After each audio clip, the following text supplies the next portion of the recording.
I'm sorry, Stacy, she was waiting patiently. I'm going to change the subject because I can't be here the whole time, and I want to talk about education and business. I've been, for full disclosure, I do work for the school system. I've lived in Monrovia for almost 35 years. I care about public education, and I didn't start working in public education until I was 40 years old. My youngest son bought a house in Howard County, and he showed me his tax bill because he really wanted to make sure it was covered in his mortgage payment and he didn't have to pay that whopper of a bill in one check to Howard County. I was shocked to find out, you know how they show the percentage that goes towards education, the percentage that goes towards fire and all that kind of stuff, that 62% of his tax bill was going towards education. 62%. In Frederick County, in the time that I've lived here, it's been between 46 and 52% of my taxes have gone towards education. And I think it's time that we really begin to invest more in education than we have in the past 4 years, because we're beginning to crumble as a school system. And for those of you who've paid attention, you see it in some of the newspaper articles, and if you work in education, you actually probably know that. And I'd like to ask you, at the very least, to stop making us, as school system employees, come before the county council and beg for fair share of county money. And also even to entertain, and please don't hate me for saying this, an increase in taxes. My taxes have gone down since the recession hit by about $600. Because I looked at it about a year ago. I didn't look at. I cannot believe I didn't look at my tax bill before I came to this meeting. So please begin to do right by the school system again. And we used to have a top-notch school system, and the things that had to be cut this year are going to make the next couple of years in our school system not be the first-class school system it used to be. So please do what you can to advocate for the school system. Well, let me address a little bit of that, because we don't need 62%, by the way. Well, no, We don't. But 50% would be really nice. Let me first say that I think I think the council did a poor job this year during the budget session. In general, we were ill prepared starting out. We did not do a good job. I saw things in the budget that I would like to have cut, and I even, behind closed doors, so to speak, like trying to negotiate with a council member saying, hey, I'd like to cut this. We were actually trying to push forward another $1 or $2 million to the DOE. When you consider that the executive's budget increased the county government by 44 employees, I for one could not see why we needed that increase of 44. When we got the budget over to us with the what she gives us, I can't remember the sheet name, I'm sorry, I'm drawing a blank. When they requested money for different departments and they said, okay, this is what we want, we can only count about 22 employees that were being added. And the other ones were hidden inside the budget in places that were very, very difficult to find. And I can tell you it's not going to happen again. But the point I want to make there is that I could see where the overtime in the fire department is costing us what would be about 10 employees. That's how much they were. Is that good? Yeah. They were paying as much overtime per year to hire 10 new firemen. Well, that makes sense. It makes physical sense. Would you not agree, Matt? Oh, yeah. So then the police department, the sheriff's department asked for 4 employees. That's 14.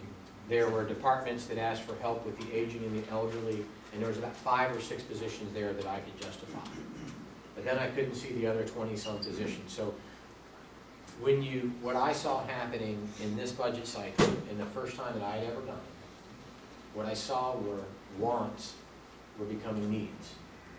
I saw, $100,000 being spent on a new concrete floor over at the landfill. I'm sure it needs it.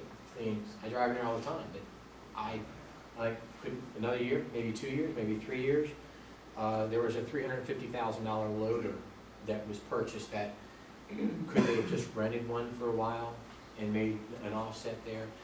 And as we went down, and a lot of it was after the fact, I realized how much we really could have cut. And there was about, I don't believe the county executive needed the additional $2.9 million, which is when we went from the constant, when we kept the constant tax rate instead of going to the constant yield. That raised the county taxes countywide by $2.9 million. But we already had a $7 million increase in revenue. The budget was going to be $7 million more without doing anything. And the county executive insisted on the $2.9 million. I did not vote for that budget. And I believe that that $2.9 million, even maybe $3 or $4 million, could have gone to the school system. I think we've got our priorities backwards. When you start seeing these things, we don't have a revenue problem in Frederick County. We have a spending problem when those things start to happen. And I hope to, quite frankly, hold that in check going forward. I hope to do the best I can. But if I was going to say that we were going to do those things, I'd like to see to go to things like schools, roads, and infrastructure, fire and police. And in this one instance, I think where we know that our community is growing and the elderly population is going to increase by a very large percentage over the next 25 and 30 years, we need to think in those areas, and we need to provide funding for them. But anybody who tells me that the county government operates without any waste is, I was driving by and saw 4 guys digging a concrete hole in downtown Frederick this morning, 4x4, and I just shook my head wondering, really, 4 guys to change out a water tap? That being said, I've challenged the operating budget of the BOE in the past when I ran for the BOE. Out of that $550 million budget, there's only about $60 or $70 million that you can even work with. The rest is teacher salaries, benefits, OPEB, and other things like that. It's just completely off the table, and we have to fund it. So out of the $65 or $70 million in operating expense, I challenge the administration. You can't find 5% waste. You can't go to every department and look at it. We do duplicative services in the county. I would love to see us, why do we have the shop for maintenance for the county right next door, or the shop for the schools, for our buses and for our county work vehicles? And then we have two totally different, parallel systems going on. It seems to me there's plenty of places that we can find waste, and those are the things I hope to do going forward. So yes, I do believe that our schools have been underfunded. I continually challenge, though, the administration over there to do things different and open their books up, and they have refused to do that. They will not give a line item budget out. Yes, sir. So am I correct in that I'm hearing you say that you pledged to find money to plus up the school budget? I pledge to work hard to find waste in the system, and I will make those amendment offerings during 5 to 10%, council. is that what you're saying? Pardon me? 5 to 10% increase in school budget? I would love to see, I think, I've had this discussion with Superintendent Alden, and I've had it with the county executive, and I've suggested that we need to put a plan out that would be, say, 2, 3, and 4 years in scope. We can only control probably 2 or 3 year plans to be realistic. But if we said, hey, going into this budgetary cycle, here's our goal. We want to give the school system, say, 1.5%, 2% this year, and we want to give them 2% next year. Why aren't we budgeting like that? Every year we fight about it. It's kind of like the pendulum swinging for, if we go back to development. If you go back to how many times we've looked at the comprehensive plan, 06, 010, 012, and it takes many, many, many hours of meetings and whatnot, it's kind of going back and forth. People get upset and then we swing. We're not just in the middle, and we need to stop that. When you say can we expect in a year to come back here and hear your plan on how to do this? Because you've been in office almost a year. I'm not hearing anything on how you plan on increasing the school budget. When are we going to hear this? Well, this is the way it has to work, because as legislators, we are reactive to the executive. So when she gives the budget to us, this time around, I wish I could say it was set in stone, but it's not yet. But we are, the council in general, and I would say pretty much everybody on the council was not happy with the process. And this time around, we're going to be starting that process in September and October, looking at budget, having conversations with the county executive, and hopefully, I for one will definitely be more vocal and more public about the cuts and things that I would like to see made so that I can achieve the things that I just suggested I'd like to see happen. Fair enough? Look forward to following up on that and making sure you. I look forward to you to holding me to it. Yes, sir. While you're talking about education, and we can jump back to Monrovia Town Center. No, good, on education. Well, it ties in. Assuming this development were to be approved and go through, then what are the plans for educating all these additional children? We already have, and portables to me is not a good answer because it doesn't make the cafeteria bigger and it doesn't make the library bigger, and it's not safe as being in a school. So how are we going to educate all these additional children? Without redistricting Part of them that to goes to Fairmont? the discussion of timing too. And it's one of the things that I will be asking. I had a discussion with the folks at the Linganore Town Center who work very, very closely with the community there. I think Oakdale Investments is doing a good job with communicating with the public there and keeping that open conversation about what they're doing and how they're achieving and when they're going to be doing what to the best of their ability. And one of the questions I've asked them, and I'm going to actually reach out to all the developers in the area, and I want their timelines, realistic timelines, about when they expect to start having these homes and a shovel in the ground. Oakdale Investments, which is the largest of the folks in Lake Linganore, it's still 3 years out before they put one shovel in the ground. Any increase in children is not coming from that developer right now. And then I asked him, how many homes, without a doubt, because their representative who's teamed up with them, NVR Homes, NVR Homes builds in this part of the country, 13,000 homes a year, up and down the East Ocean. They could certainly build 2,000 homes in 1 year, in one development. It's absolutely possible. He honestly, he looked at me and says, they do not anticipate having more than about 100 a year. So their build out for the 3,500 homes is definitely over 20, 25 years. And they probably will not get the 3,500 homes because not all of it's going to work out once you actually do the plotting. They've been approved for 35, but realistically they'll probably only get 3,000. What I get frustrated with is when people want to throw numbers out, I want you to know the real numbers.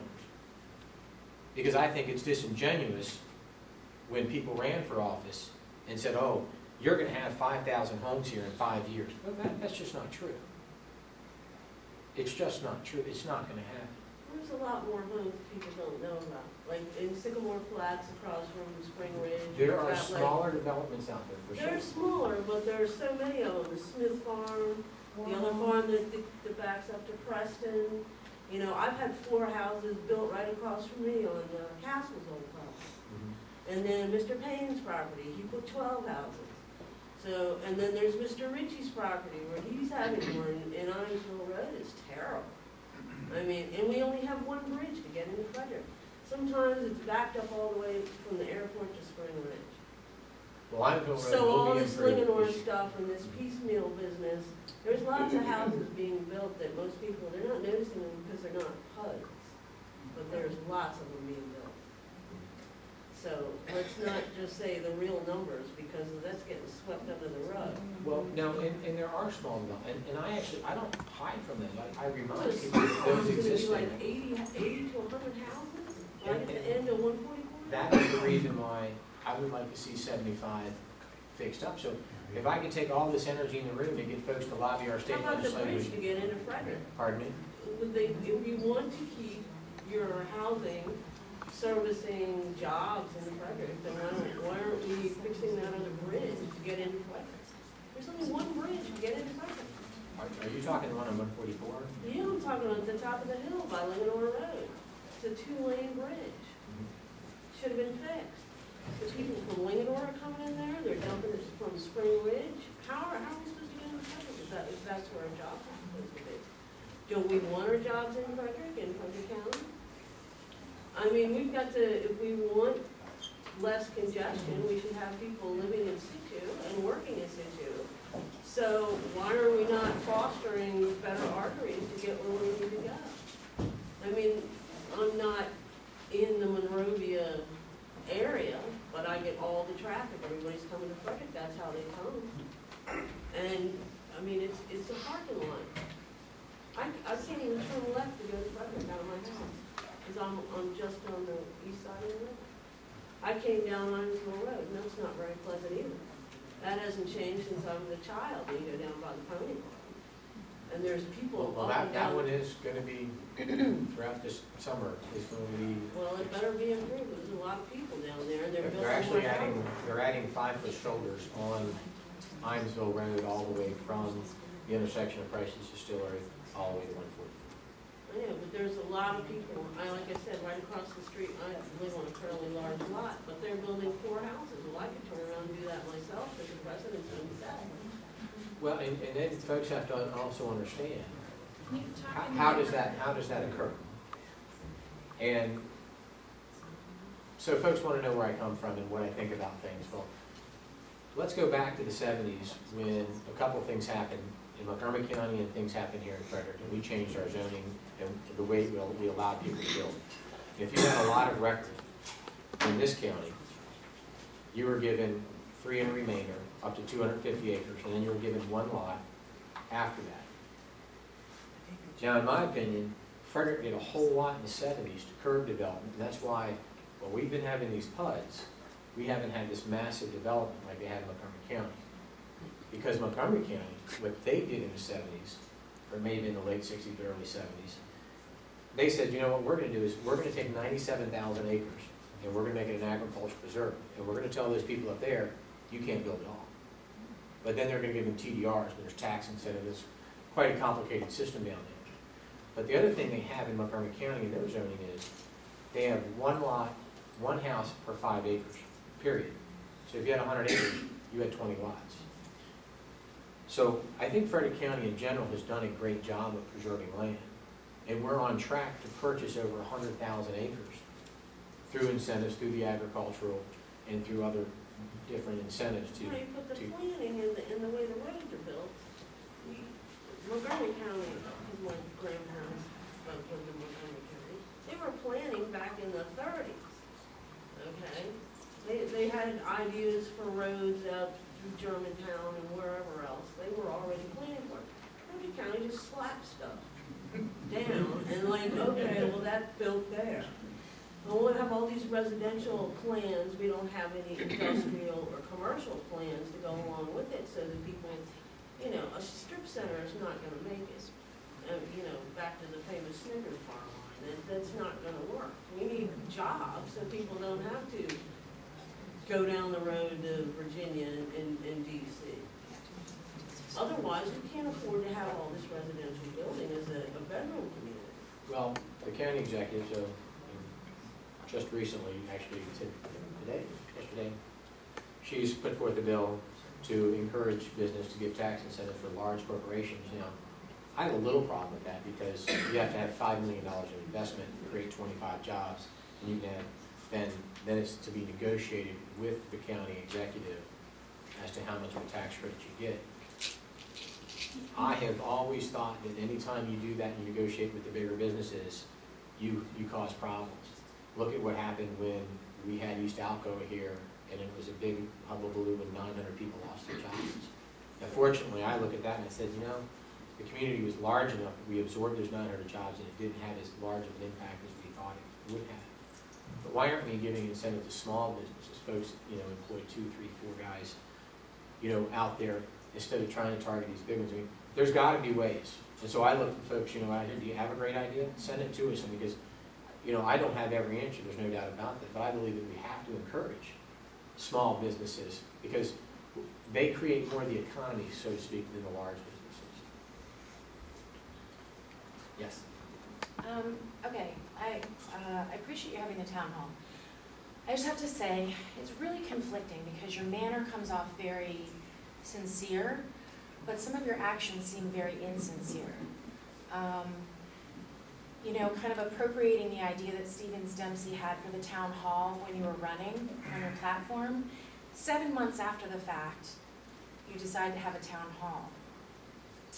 Also on the heels of a hearing where public comment had several people saying, hey, Have you talked to your constituents? I appreciate the fact that you're coming out now to do it, but excuse my French, where the hell have you been? It's very frustrating as a citizen whose kid is going to a school where the paint is literally peeling off of the posts and the awnings at the outside of the building. The building was erected in 1971, so I'm guessing there's some kind of lead paint in there somewhere.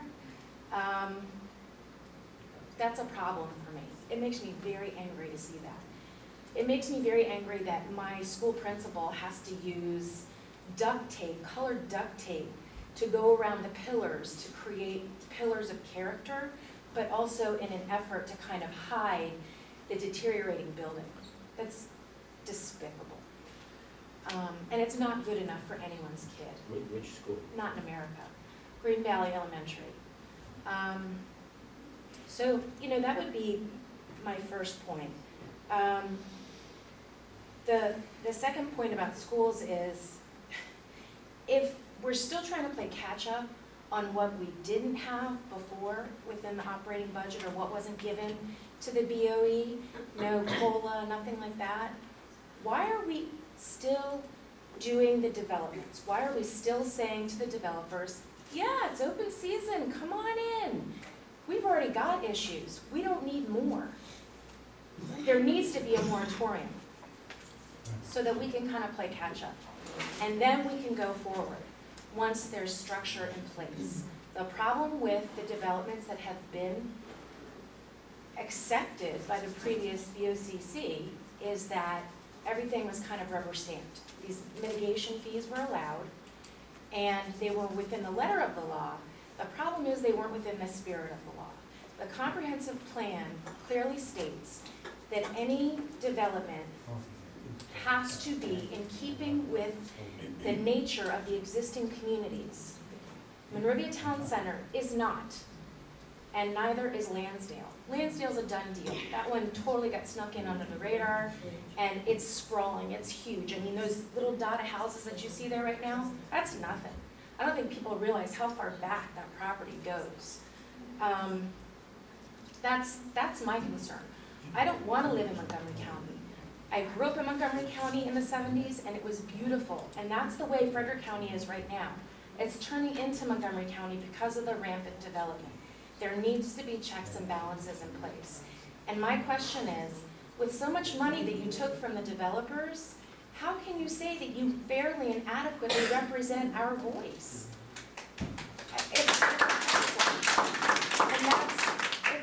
That's the difference between rhetoric and actions. You know, to piggyback on what Stacy was saying, you know, the growth is great, but where are the jobs in Frederick County? That mall, Fredericktown Mall, that got torn down and is now in the process of becoming a Walmart, do we need another Walmart? Low-paying jobs for people that, you know, I mean, how many Walmarts do we have in Frederick County already? Montgomery County has 2, I think.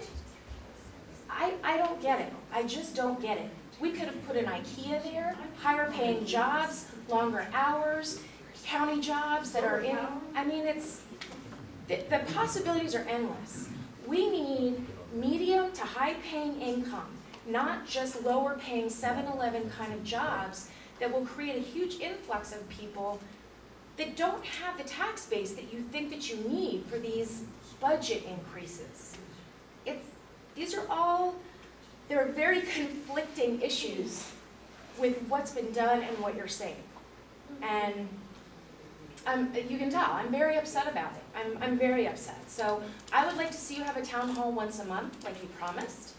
I promised town halls, I never gave time.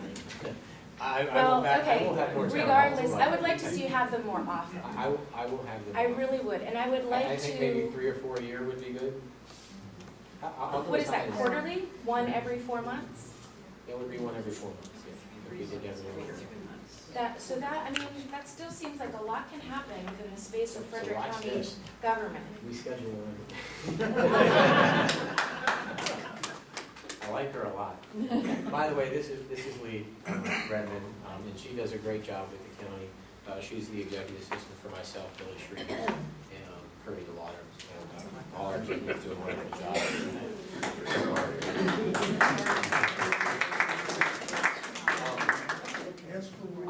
I will do that, and she will get together with me, and we will schedule them out, and we will just make a schedule. We'll try to do them around appropriate times, especially during budgetary times and things like that. So, but I appreciate all your comments, and I do understand your concerns. And I can just say, moving forward, I can try to do better. An Apple computer she uses. No, that's just for building. Yeah, I'd also just like to say, just real quick, I disagreed with that, by the way. the more you can distance yourself from Billy Shreve and Kirby DeLauder, Right. or an actual embarrassment, the better it will be for you. Because any connection to them doesn't make you look good to us. It makes you look like you're not trustworthy, because we don't trust them. I don't, and I know a lot of us don't. Well, thank you very much for your comments. 1 second, I'll get you to this. Yes, ma'am. I'm Betsy Smith. I live on Frankenberger Road in Newmarket.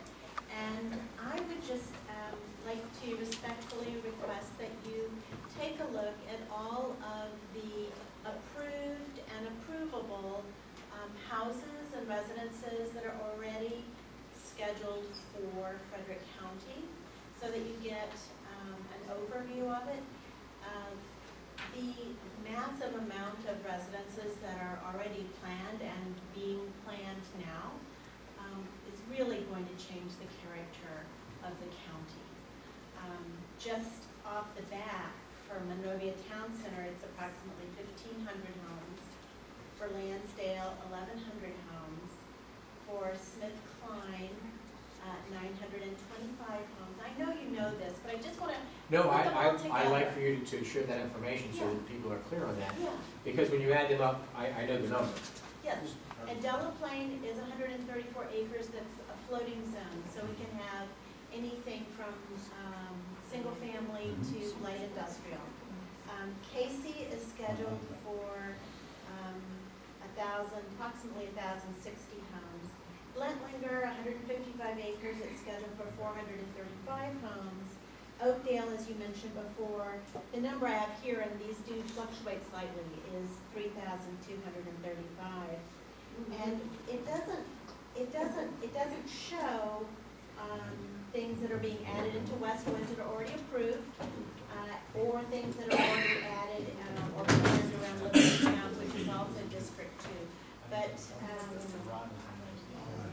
oh, right, and it doesn't mention Urbana, which was already on the books and is many homes and many light industrial. I mean, Urbana is a town center in itself, and it's along 270 and 355 and 80, so it has pretty good transportation access. And so I think that the development in Urbana, while it does add a huge number of homes, is probably better supported with infrastructure than some of these other areas. So yeah, except for schools. So I think if you could just take a look at the overall picture there, it's kind of astounding. It's more surprising than you would think when you see all the numbers of homes. And it is a fact that homes for taxation require more services than they can actually pay for, whereas agriculture and industrial does in fact take fewer, county services. So it is important to keep a mix of all sorts of land use in order for a county to be able to sort of make their budget for the services and things that are required. And so I would just respectfully ask that you take a look at all of that and think about where you would like to live with that. I know your family is here. Do you have siblings that also live here? I know your dad is here. No, all my siblings, I had one sibling that lives in Vermont, the other 5 live in California, Idaho, Mississippi. Yeah, I knew it was out west somewhere, yeah. But think about where you would want your kids to live and where they might want to be able to spread out. So I don't know whether they would want to live in the middle of Urbana or they might want to have, a farm somewhere. So if we can keep our local area high quality so that we can actually grow local food, so that we can have local industry farms, hire a lot of people. If that could be part of the overall plan for this